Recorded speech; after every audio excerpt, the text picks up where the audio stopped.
थेट जाऊयात कोल्हापूरमध्ये मुख्यमंत्री एकनाथ शिंदे बोलतात। एवढे निर्णय इतिहासामध्ये पहिल्यांदा आपल्या महायुतीच्या सरकारने घेतले। महिला सक्षमीकरण, शेतकऱ्यांना 7 लाख रुपये, 1 रुपयात पीक विमा योजना शासन आपल्या दारी, असे अनेक निर्णय घेतले। मी ते वाचत नाही इकडे। आणि केंद्र सरकारने देखील जे 50-60 वर्षात झालं नाही ते मोदीजींनी 10 वर्षात करून दाखवलं। आणि म्हणून आपल्याला पुन्हा त्यांना प्रधानमंत्री बनवायचं। आज जाहीरनाम्यामध्ये मोदीजींनी 80% नागरिकांसाठी सुरू असलेली मोफत धान्य रेशन देण्याचा निर्णय पुढचे 5 वर्ष घेतलेला। या देशात कोणी उपाशी राहू नये म्हणून रोटी, कपडा, मकान देणारे मोदीजी यांच्या पाठीशी आपल्याला उभं राहायचं। याचबरोबर 70 वर्षाच्या वरच्या लोकांना 5 लाख रुपयापर्यंत विमा योजना, उपचार, त्याचबरोबर 3 कोटी नवीन घरं बांधणार, गरिबांना मोफत वीज देणार, घरापर्यंत गॅस लाईन देणार, 10 लाखाचं मुद्रा योजना 20 लाख करणार, पीएम किसान योजनेचा लाभ 10 कोटी शेतकऱ्यांना होणार।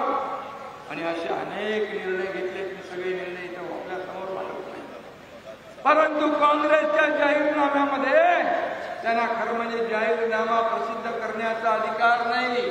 त्यांनी माफीनामा जाहीर केला पाहिजे, कारण 50-60 वर्षात त्यांनी देशाला खड्ड्यात घातलंय, देशाला अधोगतीकडे नेलंय। आणि म्हणून मोदीजींनी 10 वर्षामध्ये केलेलं काम, देशाची प्रगती, विकास हे आपल्या डोळ्यासमोर आहे। आणि म्हणूनच विकासाला आपल्याला मत द्यायचं आहे। आणि कोल्हापूरकरांनी ठरवल्यानंतर कोल्हापूरकर शब्दाला पक्का आहे। जसं एकदा कमिटमेंट केली की कमिटमेंट केली। आम्ही देखील एकदा शब्द दिला की सरकार शब्द फिरवत नाही। आणि म्हणून आज तुम्हाला एवढं सांगतोय, दोन्ही खासदार आपल्या कोल्हापूरच्या पंचगंगेचं प्रदूषण थांबवल्याशिवाय राहणार नाही। त्याचबरोबर महापुरामध्ये दरवर्षी नुकसान होतं, त्यासाठी आपल्या सरकारने 3,500 कोटींचा प्रकल्प तयार केलाय। 3200 कोटींचा प्रकल्प या पंचगंगेचं प्रदूषण थांबवण्यासाठी केलाय। आणि म्हणून मी आपल्याला एवढंच सांगतो, हे सरकार विकासाला मत देणार आहे, विकासाला महत्व देणार आहे। आणि म्हणून आपलं एक मत हे मोदीजींना जाणार आहे। या ठिकाणी संजय मंडलिक यांना मत म्हणजे मोदीजींना मत, संजय मंडलिक यांना मत म्हणजे देशाच्या विकासाला मत, या धैर्यशील मानेला मत म्हणजे देशाच्या प्रगतीला मत। आणि म्हणून देशाचा विकास करायचा असेल, 2047चं विजन डोळ्यासमोर ठेवून आदरणीय मोदीजी काम करताय। पूर्ण जीवन त्यांनी देशाला समर्पित करून टाकलं। आणि म्हणून 2014 पूर्वी आपण पाहिलं तर या देशात दंगे, घोटाळे, भ्रष्टाचार, बॉम्बस्फोट होत होते। 2014 नंतर मला सांगा, एक तरी दंगल, बॉम्बस्फोट, घोटाळे, भ्रष्टाचार एकही नाही। हा आपला प्रधानमंत्री बेदाग आहे, बेदाग। त्याच्यावर आरोप करण्याची हिम्मत कुणी दाखवू शकत नाही, असा प्रधानमंत्री आपल्याला लाभलेला आहे। आणि म्हणून 2014 आरोप केले, जनतेने सुकडा साफ केला। 2019 आरोप केले, शिवाय शाप दिले, जनतेने सुकडा साफ केलाच। पण विरोधी पक्ष नेता बनवणे एवढे खासदार देखील निवडून नाही आले। आणि म्हणून 2024ला पण हीच गत त्यांची होणार आहे। त्यांना आपल्याला पाडण्याची गरज नाही, ते आपल्यामध्ये तंगड्यात घालून पडणार आहे। आणि म्हणून मी आपल्याला एवढंच सांगतो, मगाशी दादांनी सांगितले, निवडणुका आल्या की संविधान बदलणार, 400 पार झाले की संविधान बदलणार. अरे संविधानच्या बद्दल मोदी साहेबांनी स्वतःच वक्तव्य केलेलं आहे.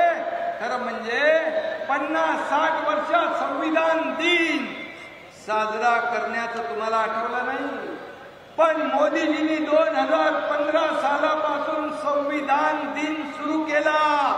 दरवर्षी संविधान दिन आपण साजरा करतो. आणि म्हणून जब तक सूरज चांद रहेगा संविधान कभी नहीं बदलेगा, हे मोदीजींचं घोषणा आहे. आणि म्हणून मी तुम्हाला पुन्हा एकदा मनापासून धन्यवाद देतो. मनापासून आपले आभार मानतो की एवढ्या मोठ्या संख्येने आपण उपस्थित झाला. आज सर्व आमदार, खासदार, सर्व कार्यकर्ते धन्यवाद देतो. तुम्ही आपल्या उमेदवारी मागे घेतली आणि या आपल्या उमेदवाराला पाठिंबा दिला. मी विनय कोहलीजींना धन्यवाद देतो. मी राजेंद्र राठोडजींना धन्यवाद देतो. आणि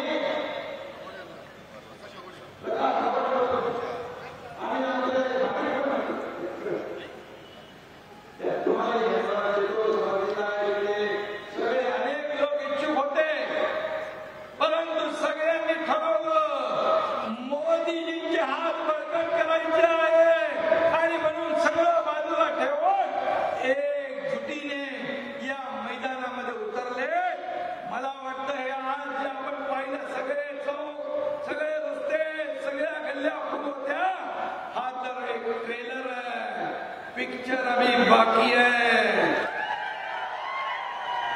आणि म्हणून येत्या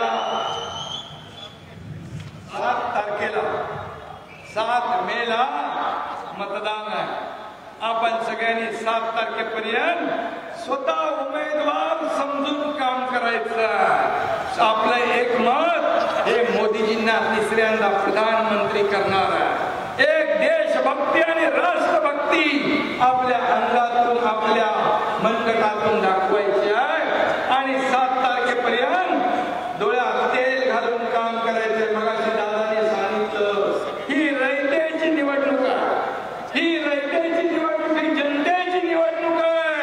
आणि जनता या दोन्ही सेवकांना विजयी केल्याशिवाय राहणार नाही, अशा प्रकारचा मी विश्वास व्यक्त करतो.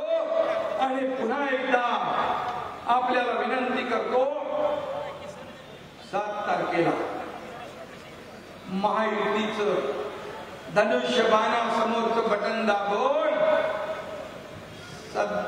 आपले धैर्यशील माने आणि संजय मंडलिक या दोन्ही शिलेदारांना मोदीजींच्या त्या 400 पार मध्ये आपल्याला पाठवायचं आणि ही विनंती करतो.